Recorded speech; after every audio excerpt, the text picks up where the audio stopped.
관쌤, 관쌤입니다. 샘슨입니다. 자, 지난 시간에는 우리 아이가 친구 관계가 좀 어려움이 있다. 어려움을 겪을 때 멀리 보고 장기적인 관점에서 직접 친구 관계를 건드리지 않으면서도 서서히 변화가 일어나면서 안에서 어떤 힘이 생겨서 스스로 부모나 누구의 도움 없이도 친구 관계를 잘 풀어갈 수 있게 된다. 그렇죠. 친구 관계만이 아니라 학습, 다른 데에도 밝은 영향을 줄 거다. 자, 그럼 오늘은 도대체 뭐가 있느냐, 어떤 방법이 있냐, 구체적으로 네. 들어가 보겠습니다.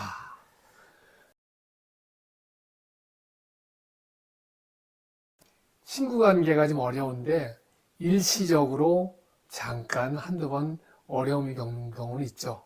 그렇죠. 누구나 겪죠. 뭐 하루에도 뭐 겪기도 하고 네. 강도의 정도만 있을 뿐이지. 네. 그럴 때는 그냥 사실은 뭐 부모님이 좀 공감해주고 다독여주고 밖에 나가서 산책 한번 하든 맛있는 거 한번 먹든 그냥 딴 거 하다 보면 잊어버리고 툴툴 털고 그렇죠. 무슨 일이 있었냐고 하면 잊어버리고 살아가게 되죠.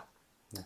그거는 뭐 크게 그래서 큰 문제는 아닐 것 같아요. 일시적인 것들이야 누구나 겪는 거고 이제 그럴 때 본인이 그것들을 털고 일어날 수 있는 방법들, 자기만의 방법을 좀 찾게 하는 정도면 될 것 같아요.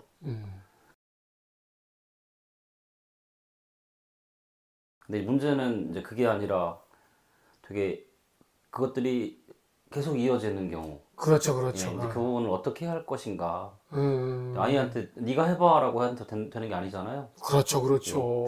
부모님들이 바로 이제 도와주실 수 있다면 좋겠지만 또 그게 아닌 경우들도 있단 말이죠. 그렇죠.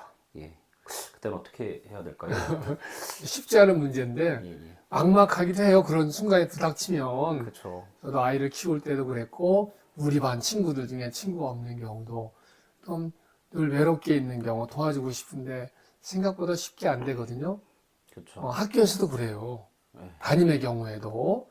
근데 한 방에 풀으려고 하지 않고 조금 여유 있게 갖고 가면 조금 뭔가 풀어갈 수 있는 길이 여러 가지가 보이기 시작합니다. 근데 이제 그 정도가 심하거나 또는 부모님이 너무 걱정이 많이 된다. 그럴 때 저는 지속적으로 그 되풀이되는 경우에는 전문 상담사나 또는 다른 전문가들의 도움을 또 지원을 받을 필요가 있다. 그리고 대부분의 아이들은 뭐 한두 달 정도면은 가볍게 털고 힘을 받는 경우가 많아요. 좀 더 시간이 오래 걸리는 경우도 있고. 근데 전문 상담가의 도움이 그 중요한 경우가 있거든요. 그 시기를 놓치면 안 되는 경우도 있고, 그렇죠. 그 경우를 먼저 보겠습니다. 그래서 그 상담사의 중요한 까닭, 그리고 역할이 뭐냐? 첫 번째는 아이에게 알맞은 자극을 찾아주는 겁니다. 그 아이에게 맞는, 그 아이에게 필요한, 지금 이 아이가 뭐가 필요한가를 좀 여러 가지 검사도 하고 살펴봐서 알아본 다음 하나씩 그 아이에게 눈에 보이지 않게 또 직접 상담사 선생님이 해주는 경우도 있고 부모에게 부모가 지속적으로 노력하도록 이렇게 앞에서 해주는 거죠. 뭐 그것뿐만 아니라 이제 새로운 자극들을 찾아주는 것도 되게 중요하지만 이제 그동안 아이들이 익숙해진 자극들 중에 좀 부정적인 자극들이 있을 거잖아요. 그것들의 어떤 익숙함들을 깨서 변화를 주는 것들. 그래서 이제 그것들과 조금 단절시켜주는 도와주시는 부분들이 좀 있는 것 같아요. 그렇죠. 예, 예. 그 몸에 익숙해져서 난 불편한지 몰라. 네, 네. 근데 그것이 친구 관계에서 사람들과의 관계에서 네, 네. 어려움을 일으키는 큰 까닭, 원인이 되는 경우 찾아낸다 이 말씀이죠. 그렇죠. 맞습니다. 부모님의 경우도 있잖아요. 네, 네. 부모님의 경우도 아이하고 주고받는 대화 방법이라든가 뭐 집안에 흐르는 어떤 흐름 이런 걸 파악해가지고 거기에 변화를 주거나 그렇죠. 또 이런 것도 있어요. 친구 관계가 많이 어려워요. 이런저런 부모님하고 상담하다 보니까 유치원 때부터 아주 어렸을 때 한 서너 살 때부터 영어학원뿐만이 아니라 선행을 꾸준히 해오면서 애가 집에 가서 밤 9시 그 어린 나이에도요 그렇게 살아왔던 겁니다. 그런 거를 또 찾아가지고 방향을 확 틀어버리는 거죠. 끊을 거 끊고 해서 네네. 그 부모님이 온 식구가 노력하면서 건강하게 다시 밝은 얼굴을 되찾은 경우 있었거든요. 그런 경우도 그 부정적인 자극, 안 좋은 자극을 끊거나 방향을 틀어버리는 거죠. 그렇죠. 근데 이제 그게 그 부모님들이 바로 그런 원인들을 찾을 수 있다면 좋겠지만 아이들하고 현실 속에서 아이들과 부딪히면서 같이 그 속에서 살고 있기 때문에 이제 스스로 찾기가 어려운 경우들이 좀 많죠. 이제 저희 같은 경우에도 상담을 하다 보면 학부모 상담을 하다 보면 교사로서 보이는 경우도 있고, 근데 또 저희보다 조금 더 이제 멀리 떨어져서 객관적으로 바라봐 줄 수 있는 분들도 있는 거죠. 그렇죠, 그런 그렇죠. 분들이 상담 전문가 분들, 예, 그런 분들은 아마 조금 더 그렇게 보실 수 있을 것 같아요.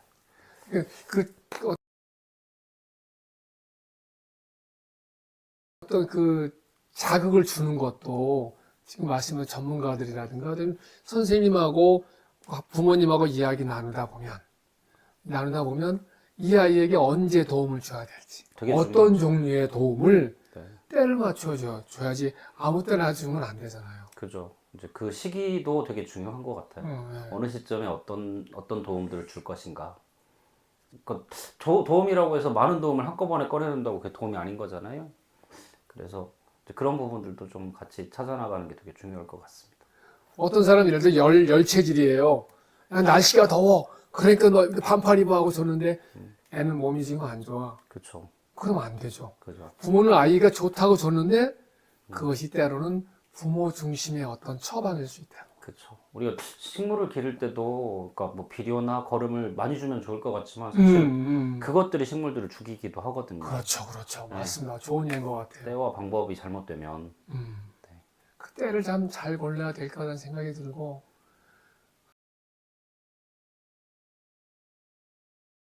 근데 부모 그 상담을 하거나 전문가의 도움을 받으면 또 좋은 게 또 어떤 게 있을까요?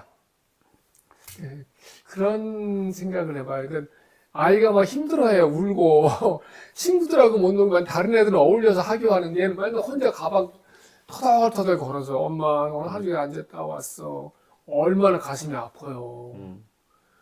그런데 그렇게 오더라도 부모가 밝은 기운으로 오늘 그래도 고생했지만 그래도 잘 다녀왔다 이렇게 하는 것과 부모가 같이 우울한 얼굴로 맞는 거하고 하나가 땀 차이거든요. 저는 전문 상담가의 도움 또는 선생님과 자꾸 이야기를 주고받는 게 뭐가 좋냐면 부모가 지치지 않고 밝은 기운을 유지하면서 아이하고 일상을 유지할 수 있는 거죠. 아, 그렇죠. 그래야 애가 또 어때요? 애도 또 부모 보면서 힘내고 또 다음날에 가서 좀 힘들지만 네. 또 그래도 조금 나름대로 길을 열어가 보고 음, 또 부모님 밝게 맞이하면서 맛있는 거 해주고 그렇죠. 또 다음날 힘내서 가고 우리 뭐 그렇지 않나요? 사는 게 다? 그렇죠. 부모님의 역할, 어른들의 역할들이 있어야 되는 것 같아요. 그런 면에서. 그러니까 아이가 힘들어하면 그것들을 보는 마음이 안타깝긴 하지만 그 안타까움을 온전히 내가 머금고 그걸 애들한테 보여주면 안 되는 거잖아요. 그렇죠, 그렇죠. 네. 아이가 그것들을 잘 이겨낼 수 있도록 우리가 밝은 기운들을 심어주는 것도 되게 중요한 것 같아요. 시중에 그런 시가 또 있거든요. 버틸 수 있는 까닭이라고 하는 시가 있어요. 오, 이제 그래서 생각을 해보면 그 시의 내용이 중요한 게 아니라 아이들이 이런 상황에 버틸 수 있게 하는 것도 어른들의 역할일 것 같다라는 생각이 좀 들었습니다. 지금 어떻게 순간순간 시가 툭툭툭툭 쳐나오세요? 떠오르고. 그게 제가 학부모님들한테 시들을 많이 좀 읽어주기도 하고요. 보내드리기도 하고 아, 아이들한테도 되게 많이 읽어주는 편이에요. 우리가 그러니까 살아가는데 필요한 이야기들을 그러니까 제가 직접 전하기도 하지만 그게 좀 적절한 시들을 좀 같이 나누면서 이야기를 좀 하려고 하거든요. 그래, 버틴다는 거는 또 참 살아가는 거고, 그렇죠. 그 살아가시면 옆에 있는 사람이 누군가의 밝은 표정이 주고,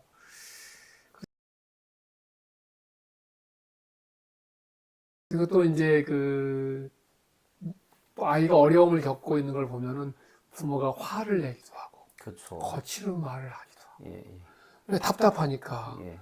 그럴 수 있는데 상담사의 도움을 받거나 누군가 이렇게 밝은 기운을 받으면은 그렇게 상황태를 악화시키는 실수를 완벽하게 안 할 수는 없고요. 그렇죠. 덜 할 수 있도록 도와주죠. 6학년을 하는데 이제 저희 반 여자친구 한 친구가 이제 다른 여자친구와의 갈등이 좀 심하게 있었어요. 그러니까 그게 이제 올 1년만 생긴 문제가 아니라 오랫동안 쌓인 문제인데, 그러니까 어머니가 바라볼 때 이 친구가 너무 답답한 거예요. 그래서 이제 집에서 애가 힘들어하니까 엄마가 이 친구를 다그쳤죠.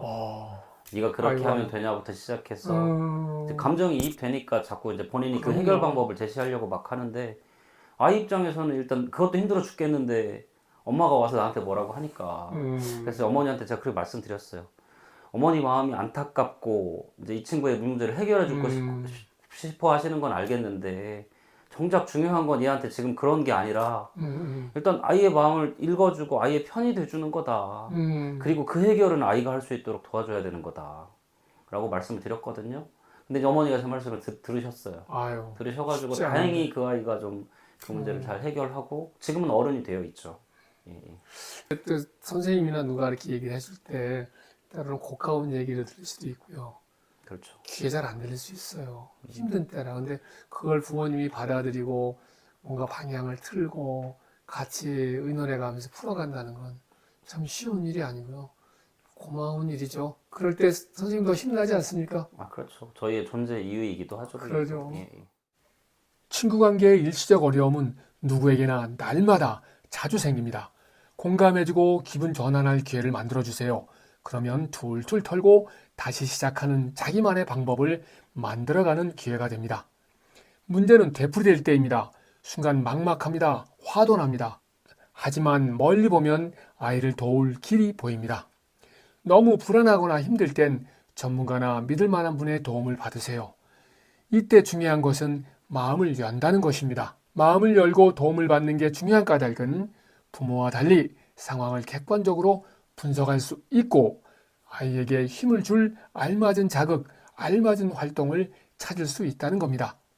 아이 주변의 부정적 영향과 원인을 찾아 단절하거나 방향을 틀 수 있으며 아이에게 힘이 될 자극을 알맞은 때, 알맞은 방법으로 줄 수 있고 상황을 더욱 나쁘게 만들 위험을 줄일 수 있습니다.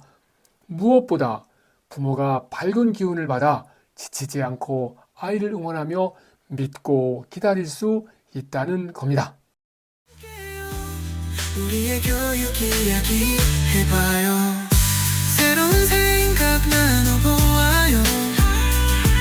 교육의 길을 함께 걸어요. 우리 아이들 위해 노력하며 행복한 미래 그려봐요.